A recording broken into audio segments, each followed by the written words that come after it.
J'ai pris l'habitude, quand je sors en voiture avec des amis, comme je ne conduis pas, j'ai beaucoup de chauffeurs, au moment où ils prennent en main la clé de contact pour démarrer, je prends leur main, je dis attends une minute. On fait silence, on remercie, on s'émerveille. Et j'ai dit voilà, tu peux démarrer maintenant, mais tout l'horizon qu'on va voir, tous les gens qu'on va rencontrer, ce sera plus les mêmes, ce sera plus au même endroit. Un instant de silence fait que tout le voyage est transformé. Eh oui. Et c'est ça, lâcher prise. C'est accueillir tout ce qui va venir, mais en prenant conscience, en s'ouvrant tout entier à la réalité. Parce que là, chaque instant, on le vit au présent, un Voilà, présent, voilà, ajusté au présent. voilà, oui, oui. Lorsque nous faisons appel à nos souvenirs d'enfance, nous découvrons qu'à chaque instant, la vie nous a invités à lâcher prise. J'imaginais l'autre jour qu'on aurait pu photographier un enfant. Par exemple, on met son visage dans un cadre, derrière un cadre, et on le photographie tous les jours. On le verrait grandir, prendre un visage adulte, et on verrait les rides se former les unes après les autres. Parce que la vie, c'est un film ininterrompu. Même le lendemain, quand on dort, quand on se réveille, c'est un autre qui se réveille. Eh oui. Parce qu'on a perdu des centaines de milliers de cellules de notre corps, ne serait-ce que par la respiration. Quand un chien de policier suit la trace de quelqu'un, en fait, il récupère des cellules du corps qui sont tombées. Parce que l'odeur, ça fait partie de la matière. Et si on savait découvrir à quel point on est une merveille. Eh Et oui. même dans la maladie, même dans les souffrances, même dans les problèmes, on peut découvrir qu'il y a là derrière quelque chose. Je suis vivant.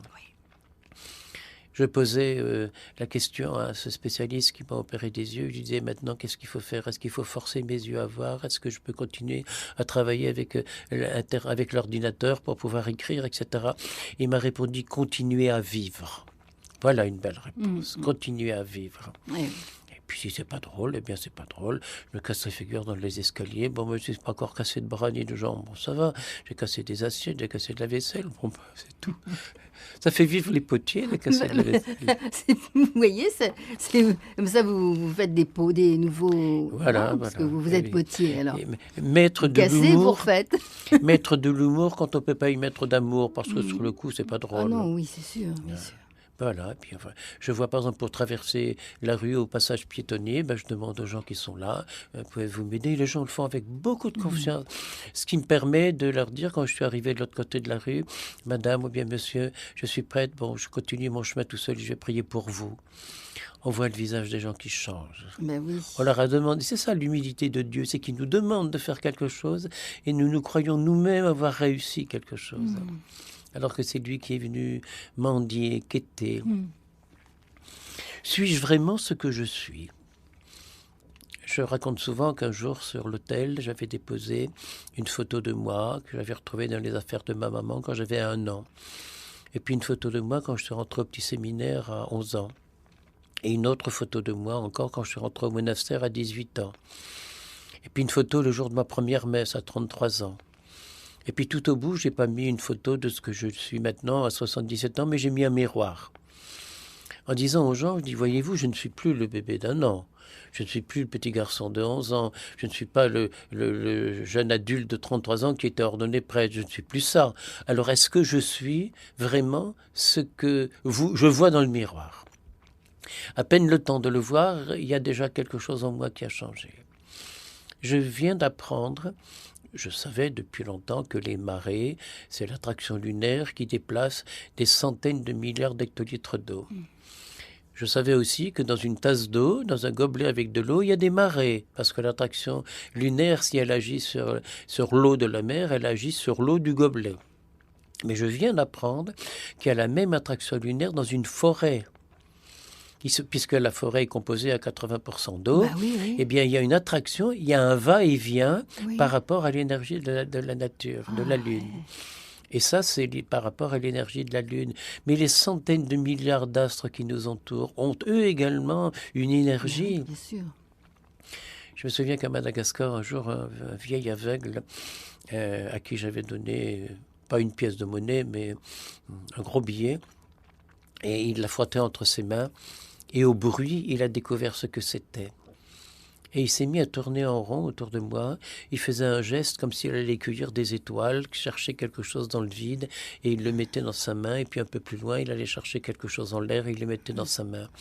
Et ensuite, il a fait le même geste, comme s'il prenait de la terre, et puis il le mettait dans sa main. Il a fait tout autour de moi. Et puis je me suis dit, il n'est pas bien, cet homme, il est un peu malade, il est un peu fou. Et un prêtre malgache, le père François de Paul, qui nous regardait de loin, est venu me dire, tu sais pas ce qu'il a fait. Il est allé cueillir toutes les bénédictions telluriques, toute l'énergie tellurique et toute l'énergie du sol. Il avait mélangé tout ça dans ses mains, il m'avait baptisé avec ça. Voilà un vrai baptême. Oui. Une immersion dans la nature, une immersion dans le monde. Et ces gens-là le savent de façon... Il n'y a personne qui lui a appris ça, il le sentait en lui. Oui, il le sentait. Oui, ce sont des... Ils sont proches de ces forces de la nature, de la création. Voilà. Et puis, ils n'ont pas peur de le faire. Ils le font spontanément, ils n'ont pas peur de ce qu'on va penser d'eux. Il est fou, c'est ce que j'avais pensé d'abord. Non, il était vrai, c'était un sage.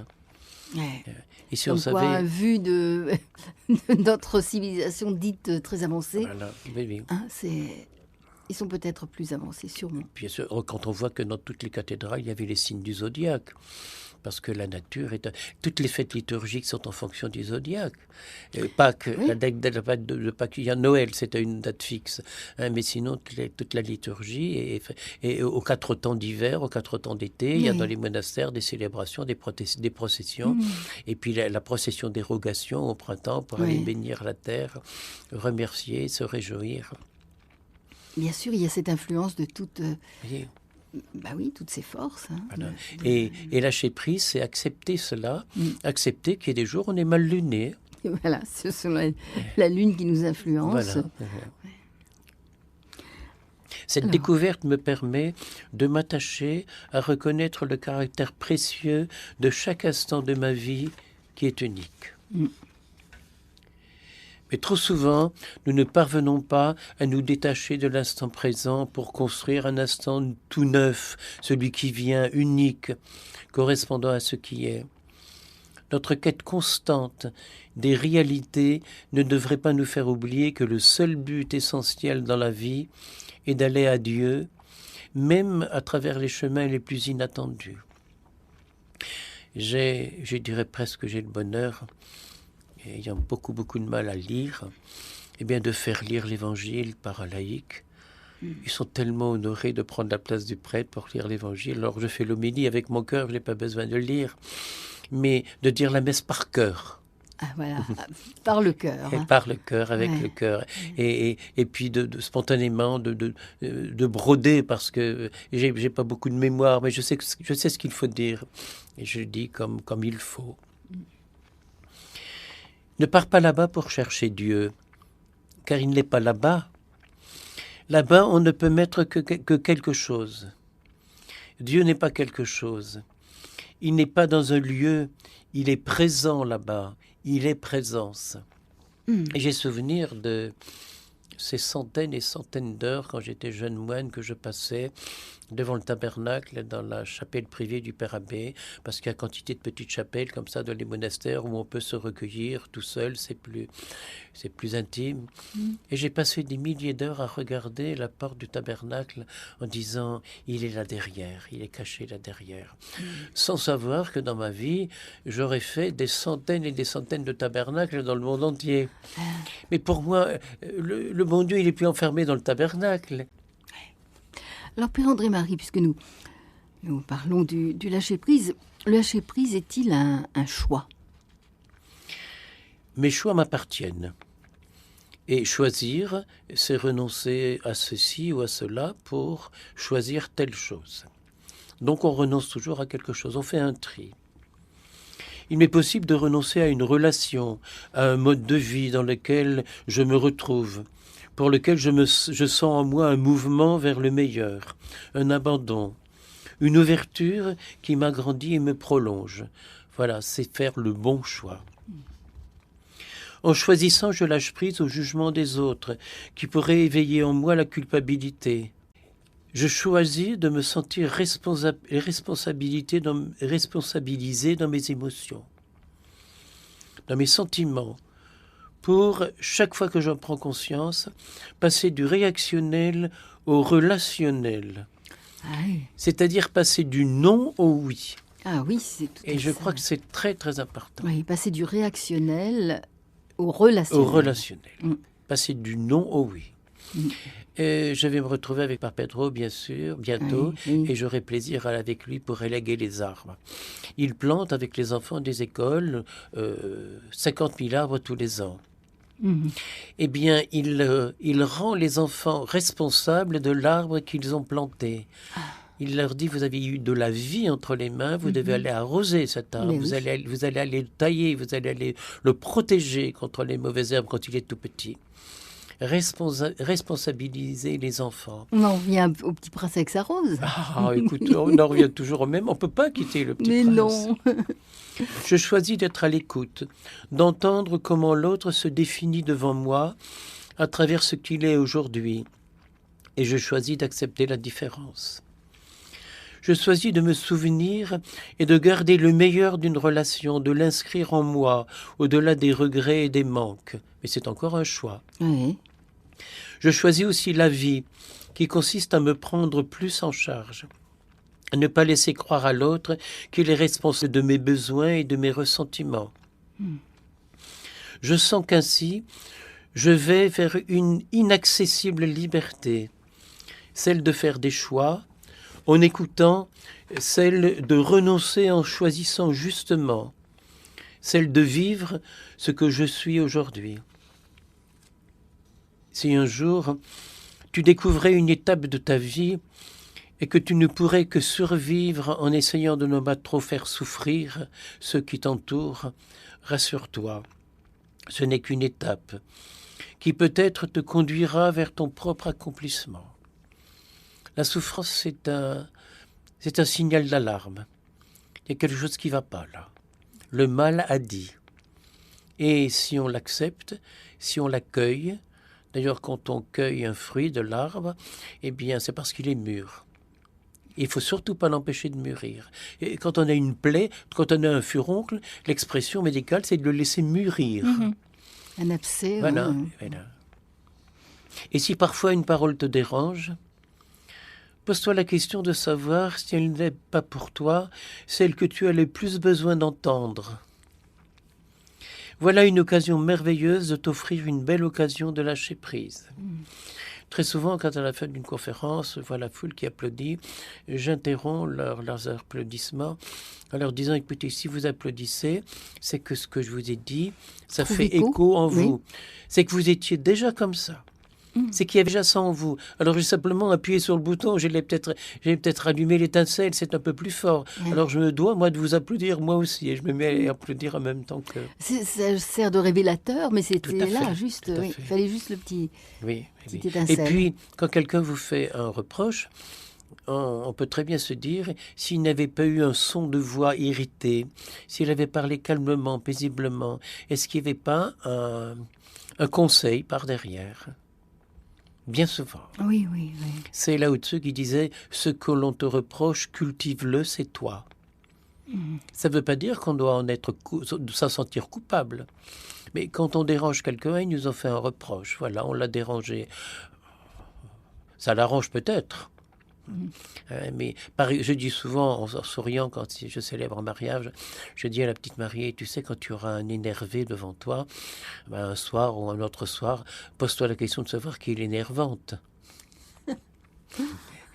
Voilà, c'est tout simple. Mais capituler devant quelqu'un qui est énervé en se disant, ben voilà, il est fatigué, demain on en reparlera, il dira plus la même chose, c'est ça, lâcher prise. Lâcher prise à l'instant présent, dans nos émotions. Ne pas mettre de l'huile sur le feu, bien Exactement. souvent. Oui. Et savoir mettre justement ce grain de sable qui va enrayer le mécanisme et qui va nous permettre le lendemain, puisque la machine s'est arrêtée, de la regarder avec un autre regard. Ouais, peut-être que justement dans les sites que nous vivons actuellement, il est bon que chacun lâche prise. Oui, oui. Mais je pense que ce que nous voyons à l'heure actuelle, moi, ça me fait un peu peur. parce on en est arrivé à entendre partout d'une laïcité, et qui n'est pas la vraie laïcité. Je disais dimanche dernier dans la chapelle chez moi, voilà, cette chapelle ici, elle est laïque, parce que je prie avec des musulmans, avec des catholiques, avec des shintoïstes, avec des gens de tout. Je prie le même Dieu dans toutes sortes de langages. Je laisse aux autres la possibilité de s'exprimer. C'est ça la vraie laïcité finalement. C'est oui. Permettre à chacun de pouvoir tout en respectant des valeurs spirituelles. Mais Bien à l'heure actuelle, il y a trop une notion de laïcité républicaine qui ne laisse plus assez la place au spirituel. Athée, c'est... Oui. Ça me dérange un peu. Ceci dit, je suis prêt à tendre la main. On me demande d'aller porter témoignage dans une loge maçonnique à droite à gauche. Je veux, avec toute la naïveté qui est dans mon cœur, leur parler de Jésus, de mon Jésus. Et souvent, je suis applaudi. Il ne faut pas juger les gens. Il ne faut pas coller des étiquettes. C'est le Saint-Père qui le dit souvent, je vous interdis de coller des étiquettes. On a toujours le droit, dans tous les milieux, d'aller avec beaucoup de naïveté, parler d'amour, de bonté et de résurrection, et puis surtout d'ascension. Élevons notre cœur, dit le prêtre pendant la messe. Et je suis souvent étonné de voir le silence de ces gens. Et quelquefois, quand les gens n'applaudissent pas, il y a un silence qui est encore plus impressionnant. Voilà, alors maintenant, je me sens vraiment en liberté. Vous me demandez de prendre la parole. On me demande de me taire dans une église, je me tais, je parle à l'intérieur. C'est toujours possible. Ton silence intérieur laisse le passé se reposer en toi et y construire la paix et l'harmonie qui étaient pourtant souvent déjà là. Mais le bruit, le monde qui nous entoure, la mode, les insanités de partout font qu'on oublie qui on est. Une petite poussière d'étoiles à vivre et à semer. Père André-Marie, le lâcher-prise peut-il être une libération de la souffrance ? La souffrance, je la distingue de la douleur. La douleur, elle est localisée. J'ai mal au genou, j'ai mal à la hanche. Alors que la souffrance... C'est une douleur, ça. Oui, ça c'est la douleur. Et la souffrance, c'est quand on laisse monter tout ça, ces petites douleurs à son cerveau, et on dit « je suis malade ». Mais non, tu n'es pas malade. Tu as un corps humain qui a mal ici ou là. Si la souffrance est si grande en toi que tu as l'impression d'une déchirure, non seulement de ton corps, mais de ton être tout entier. Peut-être es-tu arrivé à terme, comme une maman qui va mettre son bébé au monde. Cette souffrance n'est que la conséquence des contractions de la prochaine mise au monde d'un autre toi que tu dois devenir, de la vraie vie. Et si je pouvais, en relisant ma vie, y voir des étapes, c'est à chaque fois, quand j'ai subi des injustices épouvantables, quand on est venu mettre le feu à ma maison, quand je me suis fait tabasser, quand pendant 30 ans j'ai été condamné par un évêque qui voulait me chasser, et puis son successeur me faisait passer pour un prophète. Vous voyez, comment je me dépêcherai de dire que même si c'est pas vrai, je préfère passer pour un prophète que pour un mauvais qu'on veut chasser. C'est tellement plus agréable. Mais il fallait passer par là. Oui. Il fallait passer par là pour me dire d'abord, mais tu n'es qu'un petit imbécile, parce que ce qu'on te reprochait, tu étais le seul à savoir que ça n'était pas vrai. Donc vous avez lâché prise de ça, puis oui. Voilà, la suite, voilà, ça c'est...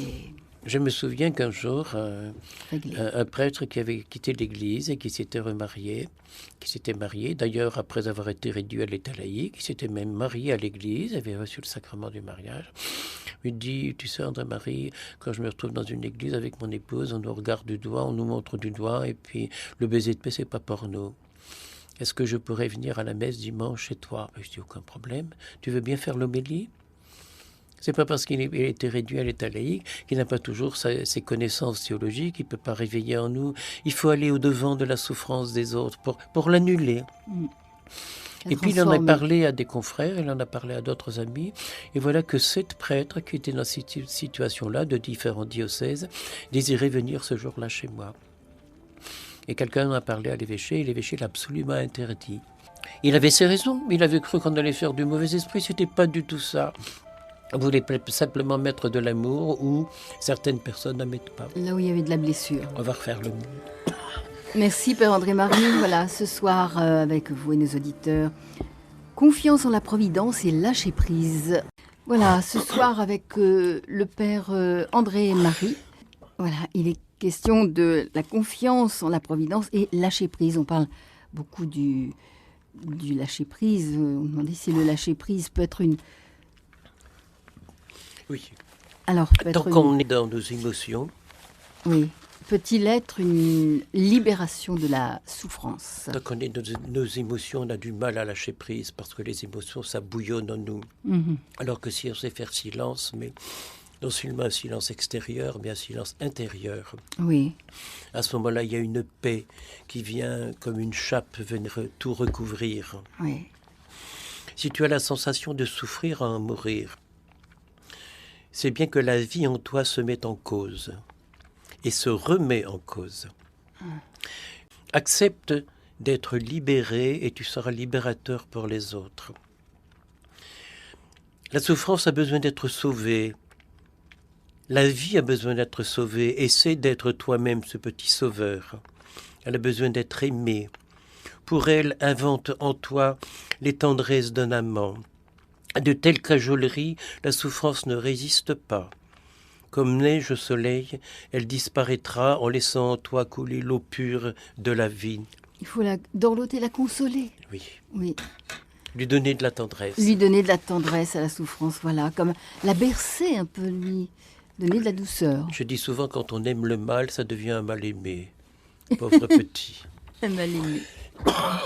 Le mal est aimé. Enfin, oui. on l'aime, on le... Ça ne veut pas dire qu'on aime le mal, mais celui qui a agi est un mauvais. C'est surtout ça qu'il faut bien se dire. Celui qui a agi, quelqu'un qui parle mal, c'est qu'il a mal.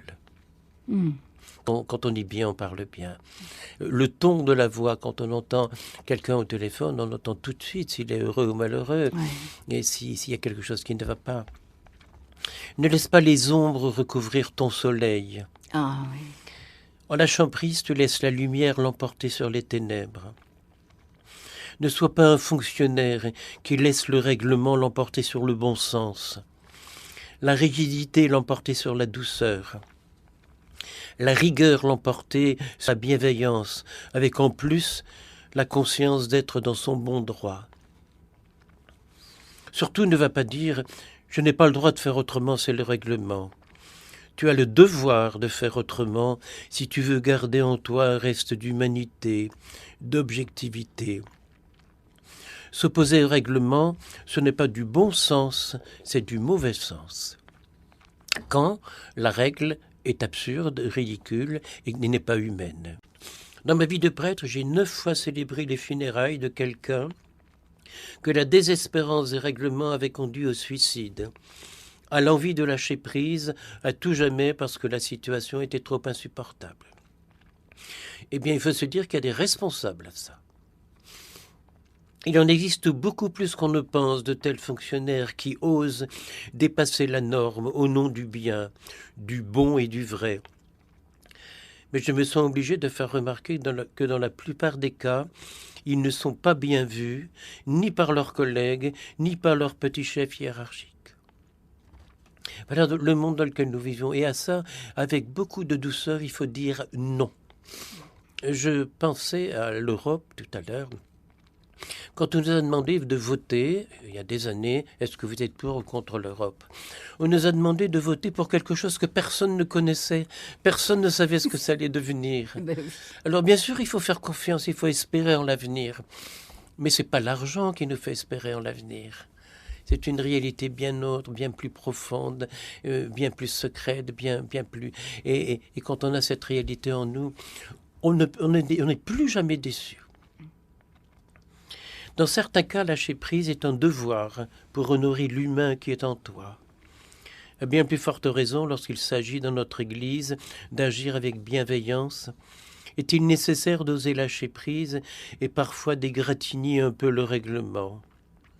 Personne ne possède la grâce, n'en est propriétaire. Le prêtre est au service d'eux.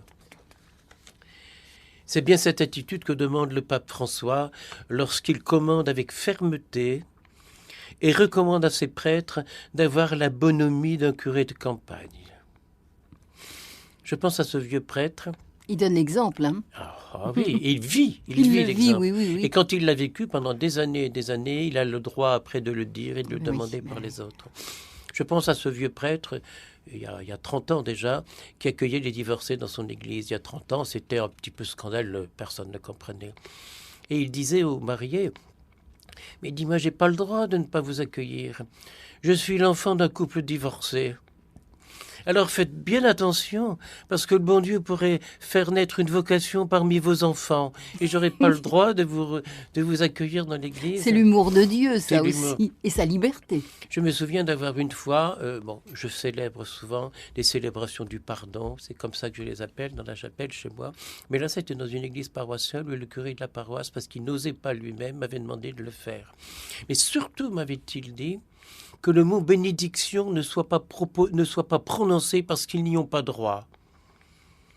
Mais il n'y a personne qui n'a pas droit à la bénédiction. Il ne fallait pas prononcer le mot, bénir les alliances, bénir ceci, bénir cela.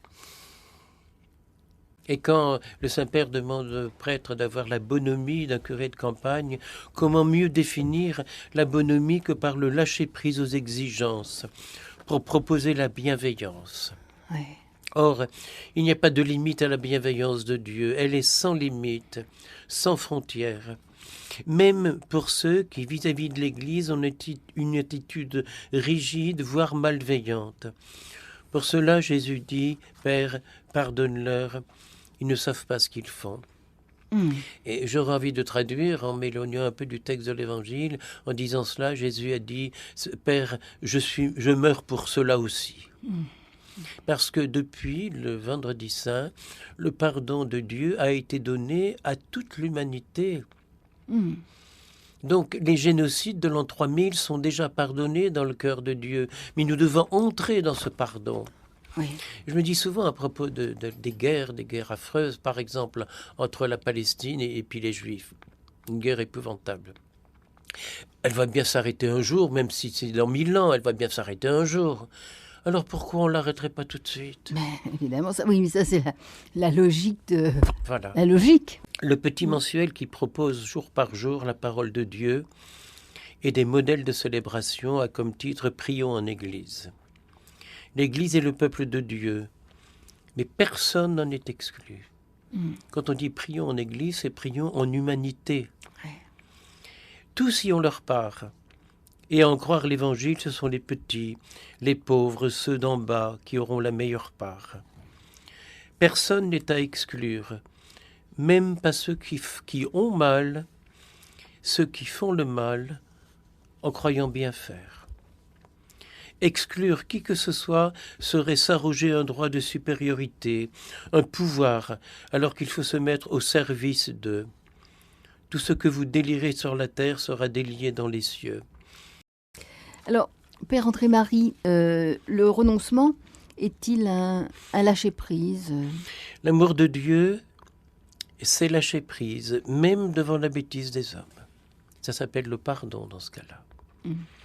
Et quand on pense à Jésus qui, semble-t-il, avait tout raté, parce que juste avant de mourir, on voit la belle-mère de Jacques et de Jean qui viennent voir Jésus en disant « Seigneur, quand est-ce que tu vas établir ton royaume sur la terre? Tu pourras bien donner une bonne place à nos enfants comme ministre. » Voilà.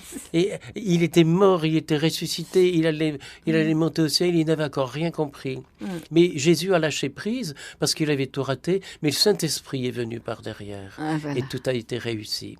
Au-delà de oui, et avec le Saint-Esprit, quand on gagne, on ne sait pas en écrasant l'autre. Éventuellement, c'est en gagnant 1-0, juste un petit peu plus de bien qu'il y avait de mal autour de nous. Il ne faut pas écraser le mal. C'est Mère Blanche, la prieure de Carmel, des Carmélites de Lyon, qui avant de monter à l'échafaud, se tourne vers... Les Carmélites de Compiègne. Oui, de Compiègne. Se tourne vers ses sœurs et puis leur dit, non, je pense que c'est à Lyon que Sœur Blanche, mais il y a Carmel de Compiègne aussi. Ah oui, c'est pas le dialogue des Carmélites. Oui, elle se tourne vers ses sœurs et elle dit, mes sœurs, ne luttez pas contre l'exaspération du mal par l'exaspération du bien. Mais il faut lutter avec amour, avec douceur, avec respect, en disant, tu sais, si j'étais à ta place, je penserais comme toi. Alors si tu veux bien, je vais t'exprimer ma façon de voir les choses et ma façon de penser. La pensée est importante, mais l'action est bien plus importante. Un pardon, un sourire, un signe de croix. Tenez, là en ce moment, je vois très très mal, et quand il faut passer un passage clouté, s'il fait un peu sombre, ben je me fais aider. Je dis, pardon monsieur, vous pourriez m'aider? Et les gens le font avec beaucoup de sourire. Et arrivé de l'autre côté de la rue, ben, je dis, monsieur, je vais prier pour vous. Mon Dieu, comme ils sont heureux les gens. Jésus a passé sa vie publique, au service des pauvres. Il n'était pas au service des puissants, au service des gens d'église, des gens du temple, au service des petits, au service des exclus, au service des malades. Et dimanche dernier, je lisais un passage de l'évangile, où je faisais lire, parce que je n'arrive plus à lire l'évangile dans l'église, je le faisais lire par quelqu'un. Il était question du sourd-muet que Jésus a guéri. Jésus le guérit, il fait de la salive, de la boue, et il le met sur ses oreilles. Et voilà qu'il se met à parler, à entendre et à parler. Mais un sourd-muet qui parle, il n'avait aucun vocabulaire en lui, puisqu'il n'avait jamais entendu un seul mot. Ben oui. Et voilà qu'il se met à parler, et il parlait très bien, dit le texte de l'Évangile. Voilà, le propre de la grâce, c'est que ça descend jusqu'au fond de nous. C'est pas en surface. Oui, ça délie au plus profond. Au plus profond, voilà.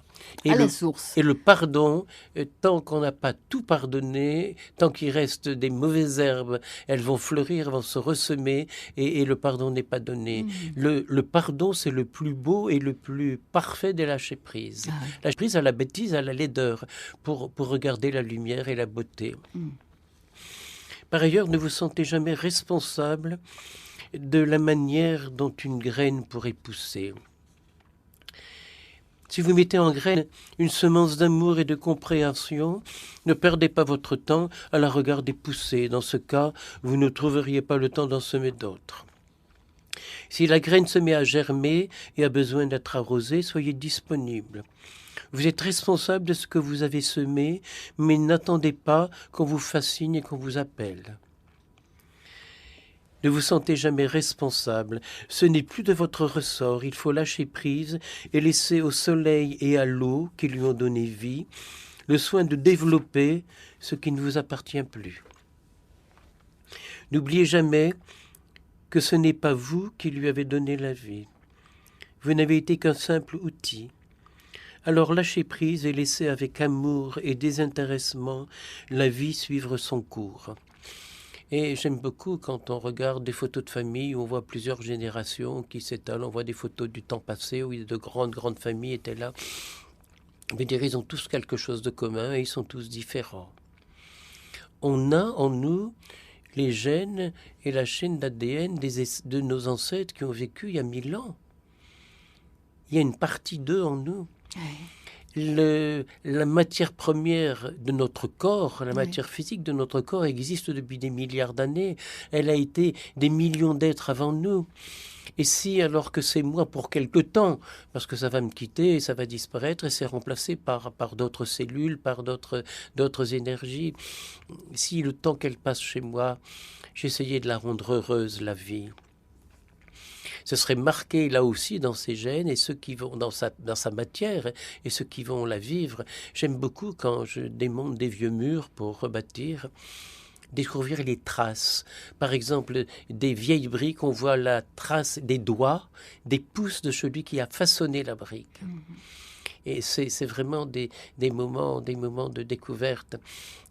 Au cours du dernier chantier que je faisais, j'ai pu récupérer une vieille poutre sur laquelle il y avait 6 ou 7 mortaises. Et lorsque j'ai démonté les mortaises, j'ai retrouvé les traits de crayon du charpentier qui, à 300 ans, avait dessiné la mortaise. Il y a 300 ans. Au plus même. Oui. Alors je me suis dit, ça c'est sacré. J'ai rassemblé tous les gars à la maison et on a reconstruit la pièce. Malheureusement, il y avait un nid d'hirondelles qui était là, qu'on a dû démonter. Et maintenant, ce charpentier d'il y a 300 ans existe chez nous, existe encore chez nous, par les traces de ses mains. C'est magnifique, hein, et vous savez le voir aussi. Oui. Ah oui, c'est ça. Oui. Hein, merci, Père André-Marie. C'est l'histoire de cet ange qui tenait boutique. Arrive un client qui lui demande « Je voudrais acheter un peu de paix. Je regrette, mais je n'en ai pas, dit l'ange. Dans ce cas, alors, vendez-moi un peu d'amour.